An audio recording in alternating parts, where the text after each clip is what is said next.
Breaking news. మాజీ మంత్రి YS Vivekananda Reddy హత్య కేసులో కీలక పరిణామం చోటు చేసుకుంది. హత్య జరిగిన రోజు కిరణ్ యాదవ్, అర్జున్ రెడ్డిల మధ్య జరిగిన సమాచార మార్పిడిపై తదుపరి విచారణ జరిపే క్రమంలో కొత్త విషయాలపై దర్యాప్తు చేసే అధికారం సీబీఐకు ఉంటుందన్న ట్రయల్ కోర్టు ఉత్తర్వులను సుప్రీంకోర్టు సమర్థించింది. అదనపు సాక్ష్యాధారాలు, కొత్త సమాచారం ఉంటే సీబీఐకి ఇవ్వడానికి వివేకా కుమార్తె సునీతకు పూర్తి స్వేచ్ఛనిచ్చింది.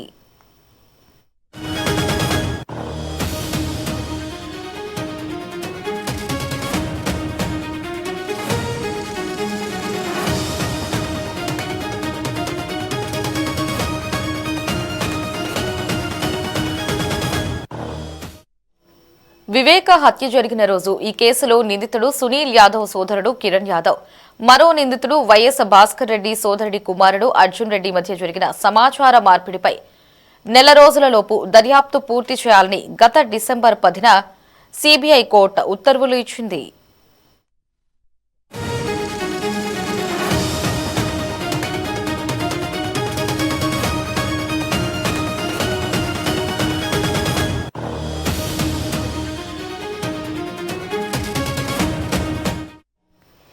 అయితే కేసు దర్యాప్తును వారిద్దరి మధ్య జరిగిన సమాచార మార్పిడికే పరిమితం చేయకుండా కొత్త విషయాలు వెలుగులోకి వస్తే వాటిపై కూడా దర్యాప్తు చేసేలా ఆదేశించాలని సుప్రీంకోర్టులో సునీత తాజాగా పిటిషన్ వేశారు. ఈ పిటిషన్పై జస్టిస్ సుందరేష్, జస్టిస్ ఎన్కే సింగ్లతో కూడిన ధర్మాసనం నిన్న విచారణ చేపట్టింది. సునీత వినతులపై సానుకూలంగా స్పందించింది. తదుపరి విచారణను 4 వారాలకు వాయిదా వేసింది.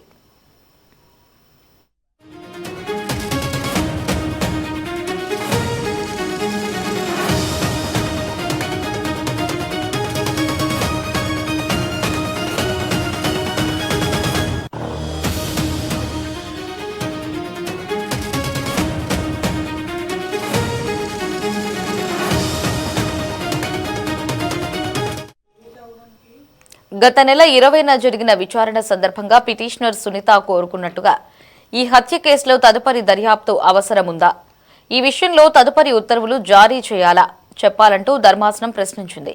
నిన్న విచారణ సందర్భంగా సీబీఐ తరపు హాజరైన అడిషనల్ సొలిసిటర్ జనరల్ దీనిపై స్పందిస్తూ సీబీఐ కోర్టు ఉత్తర్వుల మేరకు తదుపరి దర్యాప్తు చేస్తున్నామని తెలిపారు. ఈ క్రమంలో ధర్మాసనం స్పందిస్తూ మీరు దర్యాప్తును కొనసాగించండి, ఎవరినైనా విచారించే స్వేచ్ఛ మీకుంది, ఎవరినైనా విచారించాలని అనుకుంటే తమకు చెబితే ఆ మేరకు ఉత్తర్వుల్లో మార్పులు చేస్తామని చెప్పింది.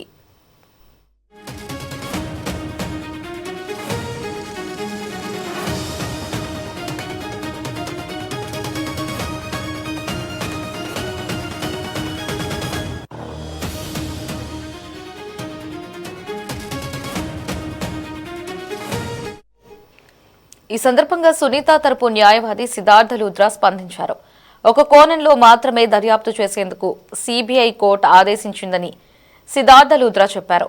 ఈ కేసులో మినీ ట్రయల్స్ నిర్వహించుకుంటూ వెళ్లలేమని, తీర్పును హైకోర్టులో సవాల్ చేయడానికి అవకాశం ఇస్తే దానికి మరో 2-3 ఏళ్లు పడుతుందని తెలిపారు. దీంతో జస్టిస్ సుందరేష్ స్పందిస్తూ మున్ముందు ఏదైనా అవసరమైతే అప్పుడు మీ వాదనలను పరిశీలిస్తామని చెప్పారు. సీబీఐకి కొంత సమయం ఇద్దామని, ఏం చేస్తుందో చేయనివ్వండి అని అన్నారు. ఇక కొత్త ఆధారాలు ఉంటే సీబీఐకి పిటిషనర్ ఇవ్వొచ్చని తెలిపారు.